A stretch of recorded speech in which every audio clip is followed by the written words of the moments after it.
So hello everyone, welcome back to PRK's education. तो आज अपने को मैकेनिज्म ऑफ रेस्पिरेशन देखना है। मैकेनिज्म ऑफ रेस्पिरेशन, तो आपको पता है रेस्पिरेशन के दो टाइप्स होते हैं। First one is aerobic respiration and the other was anaerobic respiration. इसको हमने लास्ट लेक्चर में डिस्कस किया था। तो आज हमें इन दोनों के मैकेनिज्म समझने हैं शॉर्ट में। डिटेल्ड प्रोसेस हम लोग आगे देखेंगे। तो शॉर्ट में एक बार एरोबिक रेस्पिरेशन, पहले हम लोग शुरू करेंगे विथ एरोबिक रेस्पिरेशन। ये देखो, ये एरोबिक रेस्पिरेशन का मैकेनिज्म है ये, ठीक है। तो एरोबिक रेस्पिरेशन के कुछ स्टेप्स होते हैं। First step is glycolysis, second step is linked reaction, third step is Krebs cycle and the fourth one is electron transport system या फिर ETS। तो 4 स्टेप्स होते हैं आपके एरोबिक रेस्पिरेशन के। जो पहली स्टेप है ग्लाइकोलाइसिस, अब इसके बारे में पॉइंट्स देखो क्या लिखे गए। Glycolysis is the first step of aerobic respiration. It occurs in cytoplasm. Okay, location of glycolysis is cytoplasm. Okay, अगला देखो, it neither consumes O2 nor liberate CO2। कुछ भी O2 CO2 का इन्वॉल्वमेंट यहाँ पर होता नहीं है। Seen in both aerobic and anaerobic organism, यानी कि ये यूनिवर्सल है बेसिकली। जो आपका ग्लाइकोलिसिस होगा ये आपको एरोबिक में भी देखने को मिल रहा है, अनएरोबिक में, मतलब सभी लिविंग ऑर्गेनिजम्स में ग्लाइकोलिसिस तो होता ही होता है। तो it is a universal process. Glycolysis is a universal process, ठीक है। अगला देखो, लिंक्ड रिएक्शन। लिंक्ड रिएक्शन की लोकेशन होती है मैट्रिक्स ऑफ माइटोकॉन्ड्रिया की मैट्रिक्स, और यहाँ पर आपका CO2 इवॉल्व होता है। और यहाँ पर first oxidative decarboxylation, important point है। फर्स्ट ऑक्सीडेटिव डीकार्बोक्सिलेशन जो है, अगर कहाँ पे होता है पूछा जाए तो वो होता है लिंक्ड रिएक्शन में। अब ऑक्सीडेटिव मतलब यहाँ पर बनेगा NADH2, यहाँ पर NADH2 बनेगा, और डीकार्बोक्सिलेशन मतलब यहाँ पर इवॉल्व होगा CO2, तो यहाँ पर CO2 भी बाहर निकलेगा और NADH2 भी बाहर निकलेगा। तो फर्स्ट ऑक्सीडेटिव डीकार्बोक्सिलेशन, अगर ये वर्ड दिख जाए तो वो कहाँ पर होता है। First oxidative decarboxylation takes place in linked reaction. Clear. अगला देखो, क्रेब्स साइकिल। क्रेब्स साइकिल की लोकेशन भी क्या है, मैट्रिक्स ऑफ माइटोकॉन्ड्रिया, और यहाँ पर भी CO2 इवॉल्व होते हैं, ठीक है। और लास्ट है आपका इलेक्ट्रॉन ट्रांसपोर्ट सिस्टम। ये कहाँ पर होता है, it occurs in inner membrane of mitochondria. यहाँ पर O2 का यूज़ होता है। ये इंपॉर्टेंट पॉइंट है कि ऑक्सीजन फर्स्ट टाइम यूज़ कहाँ पर होता है, यूज़ ऑक्सीजन का होता है इलेक्ट्रॉन ट्रांसपोर्ट सिस्टम के अंदर, ठीक है। तो ये सारे स्टेप्स थे रेस्पिरेशन के। आपको अल्टीमेटली करना क्या है, आपको एनर्जी बनानी है। आपको क्या चाहिए, ATP मॉलिक्यूल्स चाहिए। You need ATP molecules. आपको पता है ATP कहाँ से मिलेगा। आप लोग क्या करते हो यहाँ पर रेस्पिरेशन में, क्या करते हो आप लोग, जो आपका फूड है उसका क्या करते हो, ऑक्सीडेशन करते हो, यानी कि ग्लूकोज का क्या करते हो, ऑक्सीडेशन करते हो, और आपको अल्टीमेटली एनर्जी का यानी कि ATP का फॉर्मेशन मिलना चाहिए, ठीक है। तो ये सारे हो गए स्टेप्स ऑफ रेस्पिरेशन। पहली स्टेप कौन सी थी, ग्लाइकोलिसिस कहाँ पर होती है, साइटोप्लाज्म में। यहाँ पर कोई भी O2 CO2 का इन्वॉल्वमेंट नहीं होता, फर्स्ट स्टेप होती है, और ये यूनिवर्सल है, एरोबिक में भी होती है, अनएरोबिक में भी होती है। लिंक्ड रिएक्शन, ये कहाँ पर होती है, माइटोकॉन्ड्रियल मैट्रिक्स में। यहाँ पर CO2 इवॉल्व होता है। फर्स्ट ऑक्सीडेटिव डीकार्बोक्सिलेशन पूछा जाए तो वो लिंक्ड रिएक्शन में।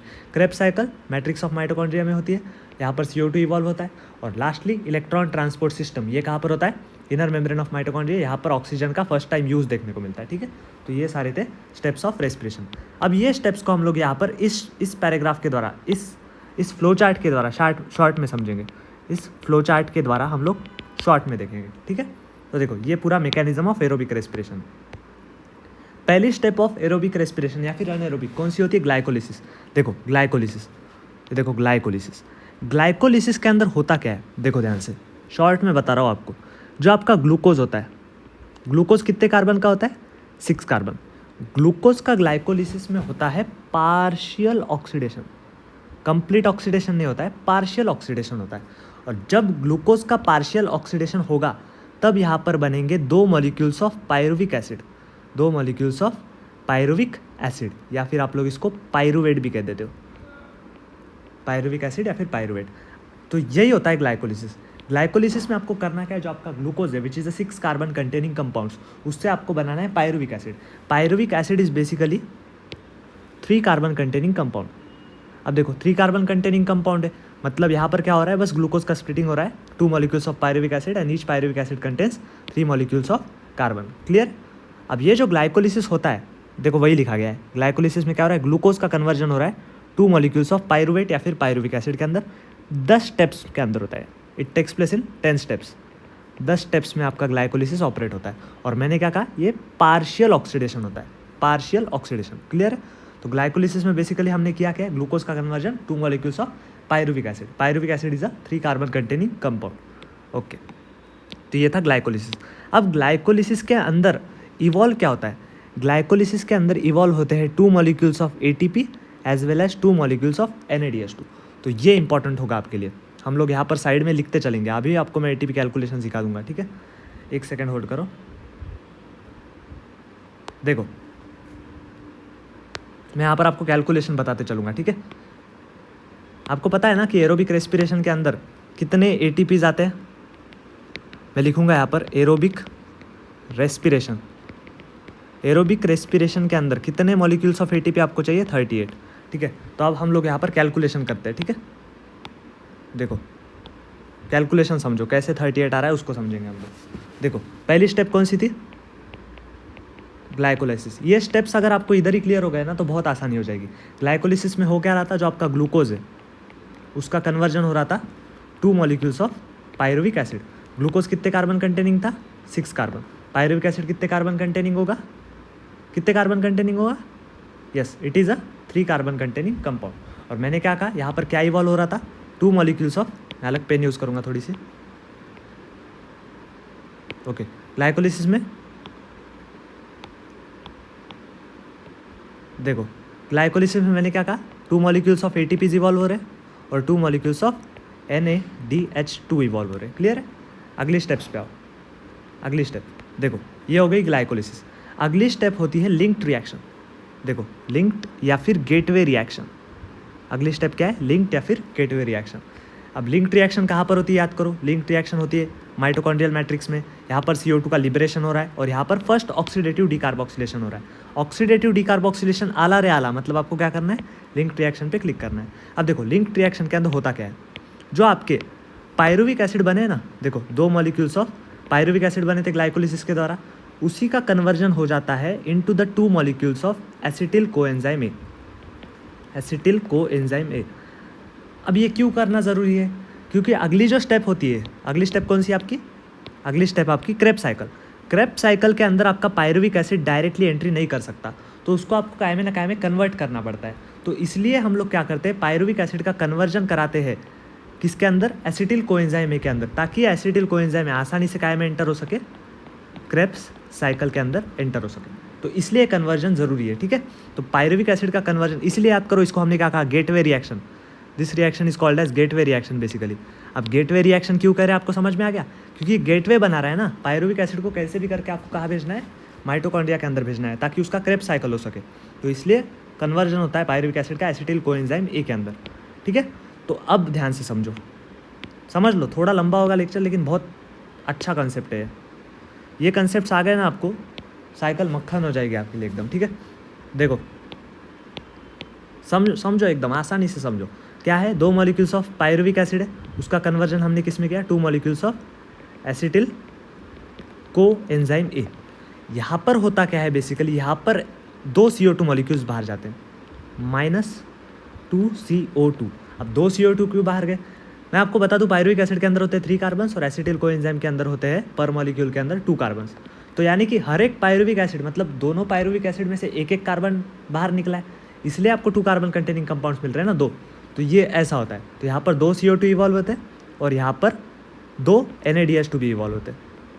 तो देखो यहाँ पर दोनों हो रहा है, एक तो ऑक्सीडेशन भी हो रहा है और डीकार्बोक्सिलेशन हो रहा है। तो फर्स्ट ऑक्सीडेटिव डीकार्बोक्सिलेशन बेसिकली कहाँ पर होता है, आपके लिंक्ड रिएक्शन के अंदर। तो लिंक्ड रिएक्शन में देखो ध्यान से, 2 CO2 इवॉल्व हो रहे हैं as well as 2 NADH2 evolve हो रहे हैं। तो मैं यहाँ पर वापस लिखूंगा, समझते चलो एकदम कंसेप्ट्स को। देखो अगली स्टेप कौन सी थी, लिंक्ड रिएक्शन। लिंक्ड रिएक्शन के अंदर हो क्या रहा है, 2 मॉलिक्यूल्स ऑफ आपके पायरुविक एसिड है, उसका कन्वर्जन हम लोग क्या में कर रहे हैं, 2 molecules of acetyl coenzyme A के अंदर, एसिटिल कोएंजाइम ए के अंदर। पायरुविक एसिड कितने कार्बन कंटेनिंग है बच्चों, पायरुविक एसिड है आपका, pyruvic acid is a 3 carbon containing compound और acetyl coenzyme is a 2 carbon containing compound. तो यहाँ पर कितने CO2 इवॉल्व हुए होंगे, यस यहाँ पर 2 CO2 बाहर आए और आपको 2 NADH2 भी मिले, 2 NADH2 भी मिले। तो ये बाय प्रोडक्ट्स, ये आपको ध्यान में रखने हैं, ठीक है। फिलहाल आपके लिए इंपॉर्टेंट होगा, फिलहाल आपके लिए इंपॉर्टेंट क्या चीज़ है, समझो ये चीज़ है, राम छोड़ो। फिलहाल आपके लिए क्या चीज़ इंपॉर्टेंट है, ये वाली चीज़ इंपॉर्टेंट है, ठीक है। ओके आगे देखो, अब ये जो एसिटिल कोएंजाइम है हमने बनाया, इसकी एंट्री हमें करानी है कहाँ पर, माइटोकॉन्ड्रिया के अंदर। देखो ये जो एसिटिल कोएंजाइम है अब लिंक रिएक्शन कहाँ पे हो रही थी, माइटोकॉन्ड्रियल मैट्रिक्स के अंदर। तो अब ये जो है क्रेब्स साइकिल के अंदर हमें इसकी एंट्री करानी है। अब क्रेब्स साइकिल भी कहाँ पर होती है, मैट्रिक्स ऑफ माइटोकॉन्ड्रिया, और यहाँ पर CO2 का लिबरेशन होता है। अब ये एसिटिल कोएंजाइम के साथ होता क्या है, देखो क्रेब्स साइकिल के अंदर ध्यान से समझो। क्रेब्स साइकिल के अंदर क्या हो जाता है, कंप्लीट ऑक्सीडेशन। देखो कंप्लीट ऑक्सीडेशन, याद करो पार्शियल ऑक्सीडेशन क्या हो रहा था, यस ग्लाइकोलिसिस में पार्शियल ऑक्सीडेशन हो रहा था। तो क्रेब्स साइकिल में क्या होगा, complete oxidation of acetyl coenzyme में। जो आपका ये एसिटिल कोएंजाइम है ना, इसका क्या हो जाएगा आगे चल के, इसका होगा, मैं यहाँ पर इसको मिटा दूंगा एक बार। देखो अब ये जो आपका एसिटिल कोएंजाइम ए बन रहा है, जो आपका एसिटिल कोएंजाइम ए बन रहा है, इसका आप क्या कराना है आपको, कंप्लीट ऑक्सीडेशन। 2 मॉलिक्यूल्स है ना, यस कंप्लीट ऑक्सीडेशन। इसी को हम लोग क्या कह रहे हैं, क्रेब्स साइकिल। तो Krebs cycle is nothing but complete oxidation of 2 molecules of acetyl coenzyme ए। इसके बाय प्रोडक्ट्स इंपॉर्टेंट है कि यहाँ पर 2 GTP बन रहे हैं।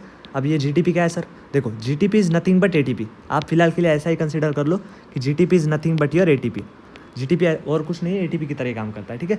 गुआनोसिन ट्राइफॉस्फेट, जैसा आपका एडिनोसिन ट्राइफॉस्फेट होता है ना, वैसे गुआनोसिन ट्राइफॉस्फेट होता है। तो GTP is nothing but ATP।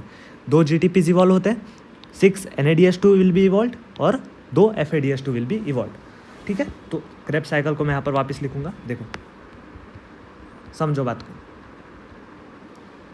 देखो अगली रिएक्शन क्या थी आपकी, Krebs cycle. Krebs cycle, Krebs cycle के अंदर हमने क्या कहा कि जो आपके 2 एसिटिल कोए है, 2 एसिटिल कोए, इसका क्या हो जाएगा, कंप्लीट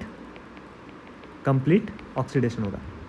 कंप्लीट ऑक्सीडेशन होगा। हमने यहाँ पर बाय प्रोडक्ट्स क्या कहे थे, याद करो, 2 मॉलिक्यूल्स ऑफ GTPs इवॉल्व हो रहे थे, 2 मॉलिक्यूल्स ऑफ GTPs इवॉल्व हो रहे थे। देखो ध्यान से क्या हो रहा था, 2 मॉलिक्यूल्स ऑफ GTPs इवॉल्व हो रहे थे, 6 NADH2 and 2 FADH2 are evolving, ठीक है।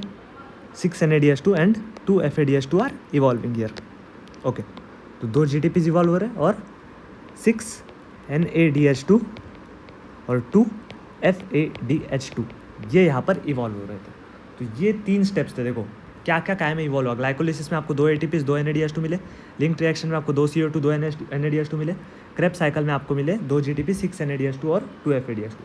अब लास्ट स्टेप होती है आपकी इलेक्ट्रॉन ट्रांसपोर्ट सिस्टम। देखो last step is nothing but electron transport system. तो electron transport system is nothing, जो आपके NADH2 और FADH2 होंगे, इनका हम लोग क्या करा देंगे, इनका क्या कराएंगे, ऑक्सीडेशन कराएंगे, ताकि हमें इन दोनों से भी ATP मिल जाए। अब होता क्या है, जब NADH2 का आप ऑक्सीडेशन कराते हो आपको मिलते हैं 3 ATPs, और जब FADH2 का आप लोग ऑक्सीडेशन कराते हो आपको मिलते हैं 2 मॉलिक्यूल्स ऑफ ATPs, ठीक है। तो ये होता है आपका इलेक्ट्रॉन ट्रांसपोर्ट सिस्टम। तो एक बार आपके लिए मैं शॉर्ट में एक बार रिवाइज करा दूँ सब पॉइंट्स को। देखो ध्यान से समझो, एक बार फिर से कर देते हैं, ठीक है। बस बाय प्रोडक्ट्स बताओ मुझे आप। देखो ग्लाइकोलिसिस थी, ग्लाइकोलिसिस में क्या क्या इवॉल्व हो रहा था, फटाफट बताओ। 2 ATPs और 2 NADH2। अगली स्टेप कौन सी थी, अगली स्टेप थी आपकी लिंक्ड रिएक्शन। यहाँ पर क्या हो रहा था, 2 CO2 इवॉल्व हो रहे थे और क्या हो रहा था, 2 NADH2 आ रहे थे फिर से एक बार, यस।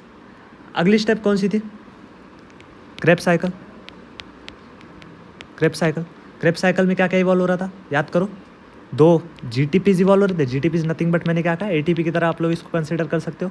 और क्या इवॉल्व हो रहा था, 6 NADH2 इवॉल्व हो रहे थे, और आपको क्या हो रहा था, क्या बचा, 6 NADH2 इवॉल्व हो रहे थे, और आई गेस एक बार देख लेने दो, 6 NADH2 इवॉल्व हो रहे हैं और 2 FADH2 इवॉल्व हो रहे हैं, ठीक है। 6 NADH2 एंड 2 FADH2। तो ये इवॉल्व हो रहा था पूरे स्टेप्स के अंदर, ठीक है। तो देखो, तो ये इवॉल्व हो रहा था। अब देखो ध्यान से, अब हम लोग क्या करेंगे, टोटल कैलकुलेशंस करेंगे यहाँ पे। समझो बातों को, कंसेप्चुअल है थोड़ा सा, एक बार समझ गए कभी जीवन में नहीं भूलोगे इसको, ठीक है। मुझे बताओ डायरेक्ट ATPs कितने, यहाँ पर मैं लिखूंगा कैलकुलेशन। मुझे बताओ डायरेक्ट ATPs कितने आपको, डायरेक्ट ATP अगर मैं कहूँ तो कितने, 2, और ये वाले 2 GTP को आप लोग ATP कंसिडर कर सकते हो। तो total 4 ATPs are your direct ATPs, ठीक है। 4 ATPs मिल गए। अब मुझे बताओ टोटल NADH2 कितने, टोटल NaDH2 कितने हैं? देखो ध्यान से, यहाँ पर 2 है, यहाँ पर 2 है, यहाँ पर 6 है, तो टोटल 10 हो रहा है टोटल NaDH2। तो टोटल 10 NaDH2 आपके पास है। अब मुझे बताओ टोटल FADH2 कितने हैं? FADH2 बस यहाँ पर है और 2 है, 2 FADH2। क्लियर है? क्रिस्टल क्लियर है? यस, 2 FADH2 है। ठीक है, अब ध्यान से समझो बात को, ध्यान से बात को समझो भाई। बहुत आसान टॉपिक है, बिल्कुल भी कॉम्प्लिकेटेड मत करो, ठीक है। देखो देखो सिस्टम का यूज़ देखो। हाँ, अब देखो ध्यान से, अब मैं कैलकुलेट करूँ, अब होता क्या है, इसके बाद होता है आपका इलेक्ट्रॉन ट्रांसपोर्ट चेन। मैंने क्या कहा, इलेक्ट्रॉन ट्रांसपोर्ट चेन में क्या होगा, oxidation of NaDH2 and FADH2। और जब ये होता है, आपको एक NaDH2 से मिलते हैं आपको 3 ATPs और एक FADH2 से आपको मिलते हैं 2 ATPs। तो ध्यान से सोचो, यहाँ पर 10 NaDH2 है, एक से मिल रहा है आपको 3 ATPs, तो 10 NaDH2 से आपको मिलेंगे टोटल 30 ATPs। Yes, 30 ATPs। और 2 FADH2 है, मतलब आपको एक से मिल रहे थे कितने, 2 ATPs, तो 2 से मिलेंगे आपको 4 ATPs। देखो आप टोटल ATPs गिनो, टोटल ATPs देखो, 4 तो डायरेक्ट थे आपके, 4 वेर योर डायरेक्ट। NaDH2 वाले, अब NaDH2 वाले कितने आपके पास, 30 है। 30 का है, 30 है आपके NaDH2 वाले, जो NaDH2 से मिल रहे हैं आपको। यस, और लास्टली FADH2 से और कितने मिल रहे हैं आपको, 4। 4 किससे आ रहा है आपको, FADH2 से, 4 आ रहे हैं FADH2 से। तो यस, टोटल मिल गया आपको 38 ATPs। क्लियर है? ये था आपका मकसद, आपको बनाने कितने थे, 38 ATPs। तो ये होता है पूरा रेस्पिरेशन का मैकेनिज्म। आपको अल्टीमेटली यहाँ पर देखो 38 ATPs आपको ऑब्टेन हो रहे हैं। एरोबिक रेस्पिरेशन का हमने पूरा मैकेनिज्म समझा कि भाई उसमें 38 ATPs आते कहाँ से। क्लियर हो गया? I hope this is crystal clear to all of you. तो देखो, ये पूरा एरोबिक रेस्पिरेशन का मैकेनिज्म हमने कवर अप कर दिया। तो ये सारे स्टेप्स थे। पहली स्टेप होती है ग्लाइकोलिसिस, अगली है linked reaction, Krebs cycle, electron transport system, जहाँ पर आपके जो भी NaDH2 FADH2 बनेंगे उसका ऑक्सीडेशन होगा। ये पूरे जो स्टेप्स है ना स्टूडेंट्स, जो पूरे स्टेप्स है इनको हम लोग डिटेल में पढ़ेंगे भाई। तो ऐसा मत समझो कि ये ख़त्म हो गया पूरा, ये तो अभी बस शुरुआत है। इसके पूरे मैकेनिज्म्स होते हैं कि भाई CO2 बाहर निकल कैसे रहा है, भाई NaDH2 से ATPs ऑब्टेन कैसे हो रहे हैं, ये पूरा हम डिटेल में पढ़ेंगे, ठीक है ना। तो इसलिए चैप्टर इतना आसान नहीं है, लेकिन मैं बना दूंगा, वो अलग बात है, ठीक है। हाँ, तो ये देखो, ये पूरा हमने क्या किया, एरोबिक रेस्पिरेशन को हमने यहाँ पर कवर अप कर दिया, इसके मैकेनिज्म को। इन शॉर्ट हमने मैकेनिज्म ऑफ एरोबिक रेस्पिरेशन देख लिया। आपको कितने ATPs मिल रहे हैं अल्टीमेटली एरोबिक रेस्पिरेशन से? Yes, you are getting 38 molecules of ATPs। Done? Okay, तो ये पूरा एरोबिक रेस्पिरेशन खत्म। अब देखो अगला होता है अनएरोबिक रेस्पिरेशन।